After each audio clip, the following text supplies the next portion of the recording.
Hello students, welcome to my wave physics class. Next question. A proton has kinetic energy E equal to 100 electrovolt which is equal to a photon. The wavelength of photon is lambda 2 and height of proton is lambda 1. The ratio of lambda 2 by lambda 1 is proportional to. Question हमारा यहाँ पे कर रहा है कि एक proton है जिसका काइनेटिक एनर्जी जो है वो 100 इलेक्ट्रोवोल्ट है जो फोटोन के जो है वो बराबर ओके और जो वेवलेंथ है फोटोन का वो है लैम्डा 2 और जो प्रोटॉन का है वो है लैम्डा 1। तो हमको रेशियो जो निकालना है लैम्डा 2 बाय लैम्डा 1 का जो एनर्जी के प्रोपोर्शनल होगा और वह कितना होगा। तो यहाँ पे हमारा ऑप्शन मिल गया है उसको हमको लिखना ओके। तो सॉल्यूशन में देखेंगे कि जो काइनेटिक एनर्जी होता है ऑफ प्रोटॉन ओके उसको हम यहाँ पे लिखेंगे एनर्जी इक्वल टू 1/2 m। ये हो जाएगा मास ऑफ प्रोटॉन, ये हो जाएगा वेलोसिटी ऑफ प्रोटॉन। तो अगर हम यहाँ पे ऊपर मल्टीप्लाई कर देते हैं मास ऑफ प्रोटॉन से ओके और नीचे भी अगर हम मल्टीप्लाई कर देते हैं मास ऑफ प्रोटॉन से तो हमारे पास जो वैल्यू आ जाएगा वो आ जाएगा 1/2 m स्क्वायर p और v square p by m p okay. तो इसका मतलब ये हो जाएगा 1/2 और यहाँ जो है m स्क्वायर और v स्क्वायर जो होता है वह होता है मोमेंटम ओके लिनियर मोमेंट। यहाँ पर आ जाएगा वह आ जाएगा p स्क्वायर ओके और पाई में हो जाएगा m। ये निकल जा रहा है हमारा एनर्जी के जो है वह बराबर ओके। अगर यहाँ से हम लिनियर मोमेंटम निकाल लेते हैं p स्क्वायर इक्वल टू हो जाएगा ये हो जाएगा 2 मास ऑफ प्रोटॉन m और ये हो जाएगा ओके। तो लिनियर मोमेंटम इक्वल टू हो जाएगा वह हो जाएगा √2 m इंटू ओके ये है मास ऑफ प्रोटॉन। तो यहाँ पर जो है अब हम डी ब्रोगली का इक्वेशन लगा करके हम यहाँ पे लैम्डा निकाल देते हैं। लैम्डा इक्वल टू जिसको अगर हम मान लेते हैं लैम्डा 1 ओके हमने अभी प्रोटॉन कर लिया ओके। ये हो जाएगा lambda 1 equal to Planck constant by linear moment. ये हो जाएगा h बाय और लीनियर मोमेंटम अभी हमने निकाला यहाँ पे वह है √2 मास ऑफ प्रोटॉन और इंटू एनर्जी E। ये हो जाएगा हमारा लैम्डा 1 ओके।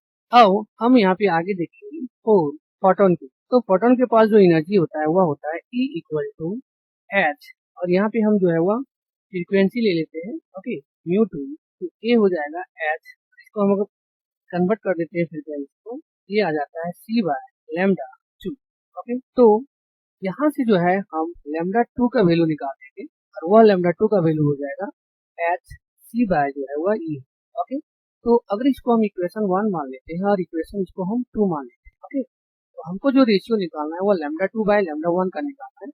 यहाँ पे हम लिख सकते हैं इक्वेशन 2 डिवाइडेड बाय इक्वेशन 1।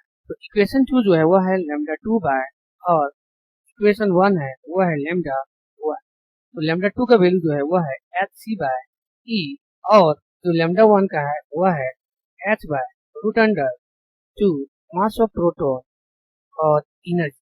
तो यहाँ पर हम देखेंगे ये h और ये h जो है वो हमारा कैंसिल ओके। ये हो जाएगा lambda 2 by lambda 1 equal to बच जाएगा हमारे पास c बाय E ओके और ये जो है वो ऊपर चला जाएगा यहाँ पे हो जाएगा √2 mass of proton into energy okay. तो यहाँ पर हम देख रहे हैं कि ये एनर्जी और ये ओके अगर हम इसको कैंसिल करेंगे तो ये हो जाएगा हमारा c इंटू ये हो जाएगा √2 मास ऑफ प्रोटॉन और नीचे हो जाएगा ये √e से कट जाएगा यहाँ पर हो जाएगा √e लैम्डा 2 बाय लैम्डा 1। तो यहाँ पर हमको पूछा है कि एनर्जी का जो है वो प्रोपोर्शनल कितना हो। तो यहाँ पर हम देखेंगे लैम्डा 2 और बाय में आ जा रहा है लैम्डा 1 और e जो है वो आ रहा है 1 बाय √e ओके।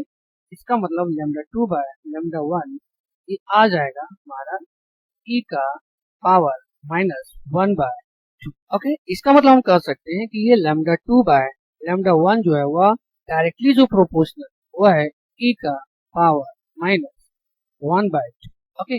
ये हो जाएगा आंसर और ऑप्शन जो है वह डी नंबर ऑप्शन जो है वह हमारा correct okay. Thank you all of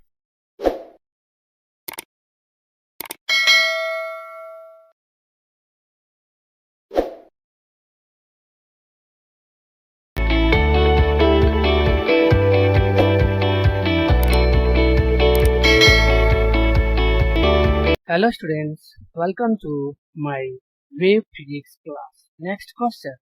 A particle of mass m at rest decay into two masses m1 and m2 with non-zero velocity.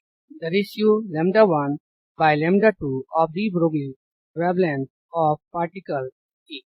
Question हमारा यहाँ पे कर रहा है कि कोई एक पार्टिकल है जिसका मास जो है वह m है और वह रेस्ट में, वह पार्टिकल जो है वह डिके होने के कारण दो मास में जो है वह डिवाइड हो जा रहा है m1 और m2, okay, with non zero velocity. तो हमको जो है वो रेशियो निकालना है लैम्डा 1 और लैम्डा 2 का, जो डी ब्रोगली वेवलेंथ है उस पार्टिकल। ओके, तो सॉल्यूशन में हम यहाँ पे देखेंगे कि ये जो पार्टिकल है जिसका मास जो है वह m और ये अभी जो है वह रेस्ट में। ओके, रेस्ट में इसका मतलब वेलोसिटी जो है उसका जीरो और यहाँ पर कोई भी एक्सटर्नल जो है वर्क नहीं हुआ। ओके, तो ये पार्टिकल जो है वह दो स्मॉल पार्टिकल्स में जो है वह डिवाइड होगा। ओके, जिसका मास जो है वह एक का है m1, ओके, और दूसरा का जो मास है वह m, और साथ में इसका जो वेलोसिटी है वह v1 हो जा रहा है और जो मास 2 है उसका वेलोसिटी जो है वह v। ओके, तो जब इसके पास मास और वेलोसिटी दोनों है, इसका मतलब जो पार्टिकल 1 है उसका जो लीनियर मोमेंटम हो जाएगा वह हो जाएगा हमारा p1 इक्वल टू m1 और ये v1। Okay, back. और उसी प्रकार से जो दूसरा पार्टिकल है उसका भी लीनियर मोमेंटम जो हो जाएगा वह हो जाएगा m2 और वेक्टर v2। ओके, अब आगे यहाँ पे हम देखेंगे कि इनिशियल मोमेंटम जो था पार्टिकल का वह हो जाएगा फाइनल मोमेंटम और पार्टिकल के जो है वह बराबर। ओके, तो इनिशियल में जो था वह मास जो था वह m था, लेकिन इसके पास जो वेलोसिटी था वह जीरो था।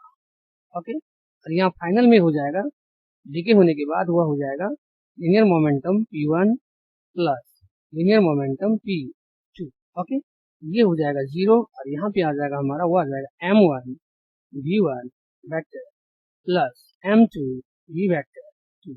ओके, तो अगर हम इसको इधर ले आते हैं तो ये आ जाता है माइनस m1 v वेक्टर 1 और इक्वल टू हो जाएगा m2 v वेक्टर 2।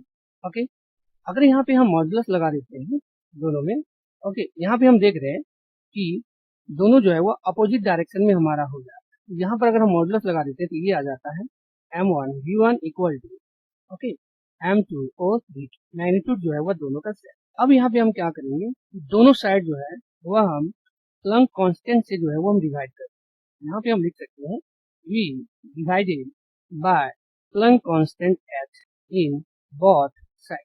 ओके, तो उस केस में जो हो जाएगा वह हमारा हो जाएगा m1 v1 बाय h और इधर हो जाएगा m2 v2 by h। Okay, तो ऑलरेडी हम लोग जानते हैं लेमडा का जो फॉर्मूला होता है वह होता है h बाय p। ओके, और इसको हम लोग लिखते हैं h by m into, okay, यहाँ पर देख रहे हैं h बाय, सॉरी, तो यहाँ पर हम देख रहे हैं m1 into v1 bye h, यहाँ पर हो जाएगा हमारा लेमडा 1 और इधर हो जाएगा 1 बाय लेमडा। ओके, तो हमको निकालने के लिए बोला है लेमडा 1 बाय लेमडा 2, तो ये हो जाएगा lambda 1 by lambda 2 equal to 1 by 1। Okay, इसका मतलब लेमडा 1 बाय लेमडा 2 का जो रेशियो आ जाएगा वह आ जाएगा 1। ओके, ये हो जाएगा हमारा आंसर इस क्वेश्चन का। यहाँ पर ऑप्शन जो है वह सी नंबर ऑप्शन जो है वह हमारा correct. Okay, thank you all of.